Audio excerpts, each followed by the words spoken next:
Hello everyone, welcome to Royal Palace online classes. So today we will discuss some problems in friction. There is a question here. There is a uniform chain of length L and mass M. Then calculate the maximum length that can hang without sliding from the table like this. So let us take see, I kept the chain, I am sliding a little bit part of this so that it will not fall down. Here the condition is this you can take in a different way. You can take in different way.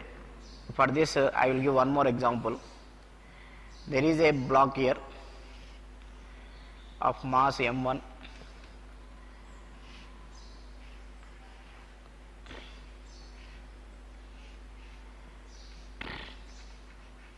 There is another block of mass M2. See, if M2 is greater than M1 or maybe less also, no problem. Here because of this mg, if it is smooth, this body will move like this. The system will accelerate in this direction because mg is acting down. But as it is rough, this is at rest. This is at rest because this force is balanced by frictional force. This force is balanced by frictional force. The weight of this is balanced by frictional force acting here. This is at rest. So frictional force will balance this. Similarly, if mass M is hanging, M minus M will be on the table. Let us assume a mass M is hanging down. Then what is the mass which is present on the table? M minus M is present on the table. So mu into M minus M into G must be equal to M into G. That is the condition. So from this what you can write here? From this you can write this as mu into M minus M into G, mu into M minus capital M minus small m into G is equal to M into G. This is the condition. Now he is asking maximum length that can be hung. So for that reason, it is a linear chain, so total mass is proportional to total length. If it is small mass M, small L is hanging, write small m in terms of capital M and L. So this you can be written as capital M by small m is equal to L by L, then small m is equal to capital M by L into small m. So in place of small m I can write this. So from this we can find the maximum length L which can be hung. So if length L is hanging down, so mu into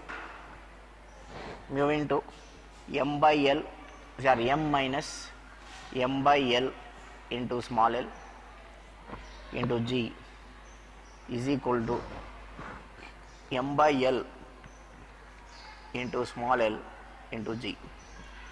So G and G will get cancelled. This is M, you can take common, mu into M into 1 minus small l by capital L is equal to M by L into small l. So M and M will get cancelled. Mu into capital L minus small l by capital L is equal to small l by L. Okay. So this will get cancelled. Mu into L minus mu into small l is equal to small l. Now mu into capital L is equal to mu into small l plus L. So small l is equal to, from this you can write mu into capital L by mu plus 1. This is the length that can be hung, that is hanged, so that the chain is at rest. The principle behind this is the weight of the chain which is hanging is balanced by frictional force. So I took here once again you can see this total mass of the chain is m. In that I took small m is hanging down.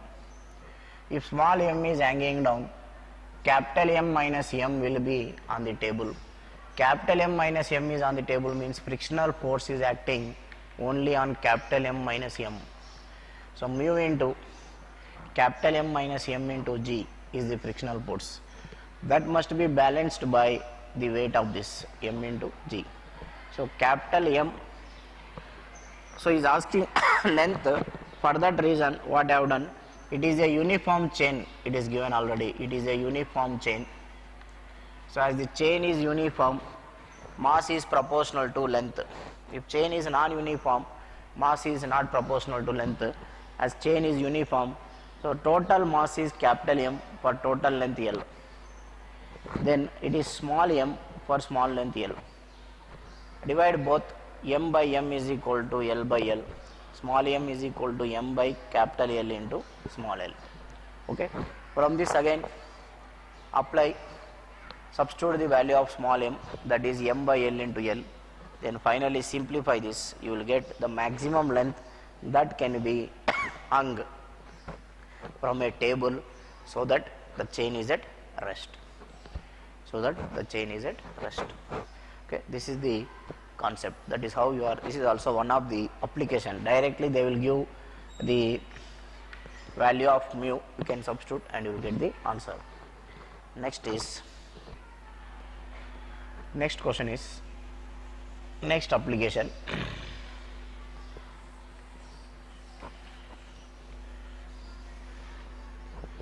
Next application, this is the comparison of time. There is a inclined plane of inclination theta having length L, height h. First consider this is a rough plane.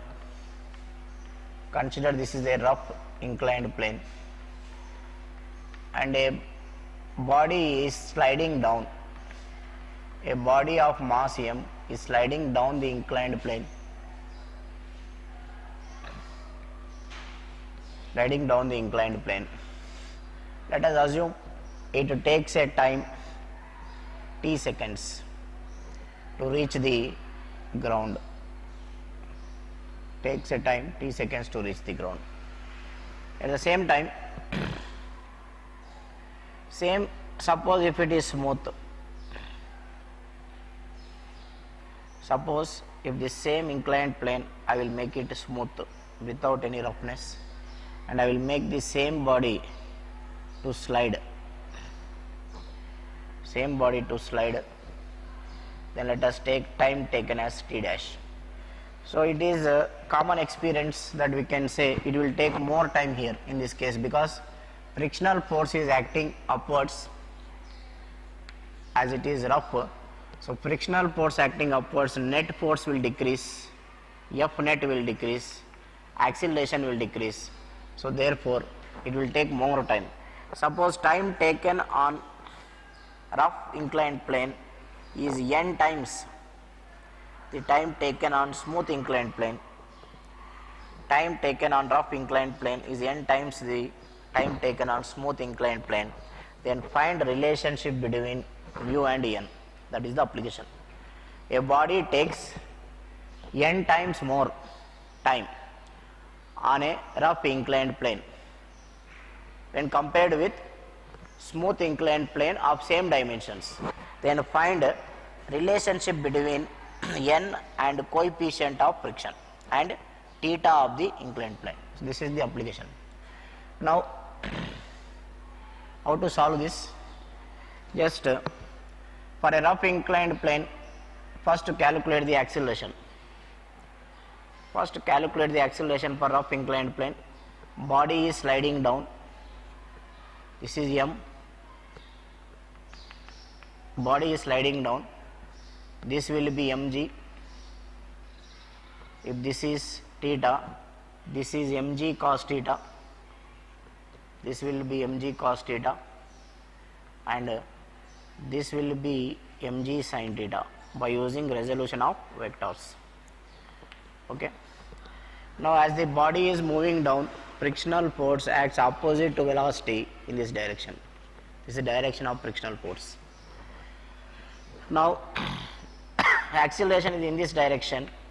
So according to Newton's second law, body accelerates in the direction of force. So m into a must be equal to mg sin theta should be greater mg sin theta minus mu mg cos theta. So m will get cancelled.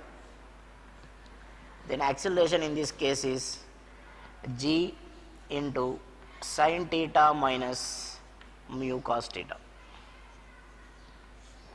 Okay. If you calculate time taken, it is starting from rest. U is equal to 0, then V is equal to U plus AT, or you can use this formula S is equal to length of the S is equal to UT plus half AT square, UT plus half AT square. From this you can calculate initial velocity 0, then time taken is equal to 2 into L by A under root. If it is smooth, this is for rough. If it is smooth, acceleration you will get it as, for smooth you can take mu value is equal to 0. For smooth you can take mu value is equal to 0, then you will get acceleration is equal to g sin theta. For smooth, A is equal to g sin theta.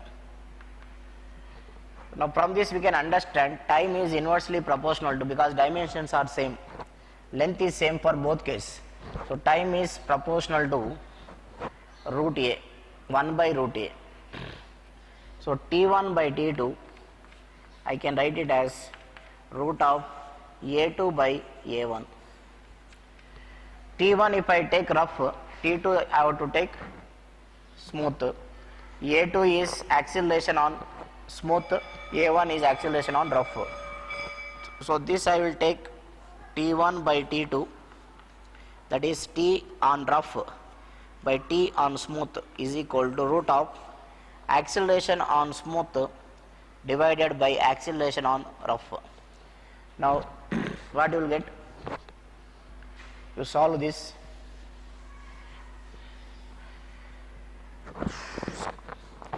You can square it on both sides.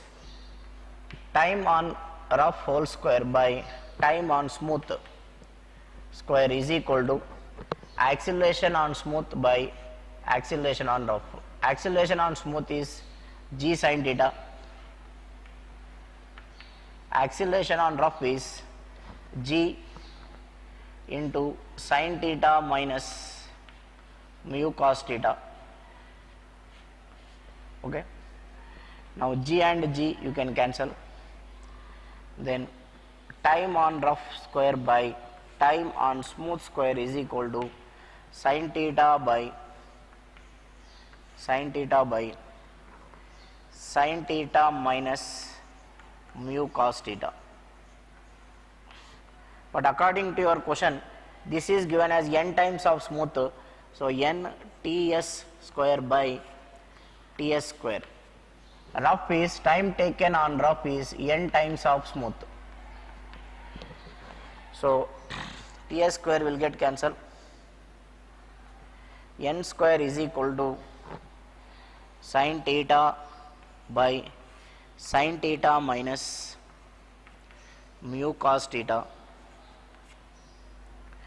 Now you can take sin theta common here, otherwise you can leave here only. So n is equal to root of sin theta by sin theta minus mu cos theta. n is equal to sin theta by, otherwise if you want to simplify this, if you want to find mu, if you want to find mu, you can cross multiply and you can find mu also, or you can leave your calculation here, or you can take sin theta common. Sin theta you can take common, 1 minus mu into you will get multiply and divide with sin, you will get take sin outside, you will get mu tan theta there. If you want to simplify, you can simplify this, otherwise you can leave. N is equal to sin theta, you can take common, under root 1 by 1 minus mu tan theta. If you take sin theta common here,